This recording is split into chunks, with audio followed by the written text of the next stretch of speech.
Di sebuah desa terpencil di pedalaman Papua, ada sebuah kisah menyeramkan yang telah diceritakan turun-temurun oleh penduduk setempat. Kisah ini tentang makhluk yang disebut Genderewo, sosok yang dikenal karena kengerian yang dibawanya kepada siapapun yang berani melanggar hutan larangannya. Suatu malam, seorang pemuda bernama Joko yang tak percaya pada tahayul desa memutuskan untuk membuktikan bahwa semua cerita tentang Genderewo hanyalah omong kosong. Didorong oleh keberanian dan keinginannya untuk menunjukkan kepada penduduk desa bahwa tidak ada yang perlu ditakuti, Joko memutuskan untuk memasuki hutan terlarang itu. Hutan itu gelap dan sunyi, angin malam yang dingin menusuk tulang, dan setiap langkah Joko seolah membuat bayangan di sekelilingnya semakin mendekat. Namun, Joko terus berjalan, meyakinkan dirinya bahwa semua ini hanyalah imajinasinya saja.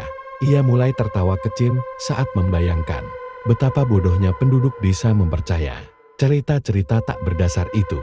Namun, tak lama kemudian, tawa Joko terhenti. Dari kejauhan, ia mendengar suara bisikan. Awalnya pelan, tetapi semakin lama semakin keras. Bisikan itu bukan berasal dari satu suara, melainkan banyak, seperti suara ratusan orang yang berbicara bersamaan. Joko berhenti dan mendengarkan dengan seksama, mencoba mencari sumber suara tersebut. Kemudian, tiba-tiba, bayangan hitam besar muncul dari balik pepohonan. Sosok itu tinggi, berbulu lebat dengan mata merah yang menyala. Inilah Genderewo, makhluk yang selama ini hanya dianggap dongeng oleh Joko. Wajahnya mengerikan, dengan gigi tajam yang berkilauan di bawah sinar bulan. Joko merasa tubuhnya membeku, rasa takut merayap naik hingga ke tenggorokannya. Genderewo mendekat dengan langkah lambat namun pasti. Tanah di bawahnya bergetar setiap kali makhluk itu melangkah. Joko berusaha berlari, tetapi kakinya seakan terpaku di tempat. Dia hanya bisa menatap makhluk itu dengan ketakutan yang luar biasa. Genderewo berhenti tepat di depan Joko, memandangnya dengan tatapan yang penuh kebencian. Tanpa peringatan, Genderewo mengeluarkan raungan yang sangat keras, menggema di seluruh hutan. Raungan itu membuat Joko tersadar dari ketakutannya, dan dengan sisa-sisa keberanian yang ia miliki, ia mulai berlari sekuat tenaga. Namun, hutan terasa seperti labirin. Semakin jauh ia berlari, semakin dalam ia terjebak.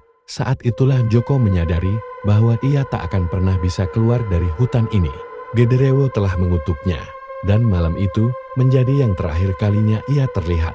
Penduduk desa yang menyadari hilangnya Joko hanya bisa menggelengkan kepala, mengetahui bahwa hutan larangan telah menelan satu lagi korban yang tak menghormati kepercayaannya. Sejak saat itu, tak ada seorang pun yang berani mendekati hutan terlarang itu lagi, dan cerita tentang Genderewo semakin menjadi bagian yang tak terpisahkan dari kehidupan desa, menjadi peringatan bagi siapapun yang berniat untuk meremehkan hal-hal yang tak bisa mereka pahami.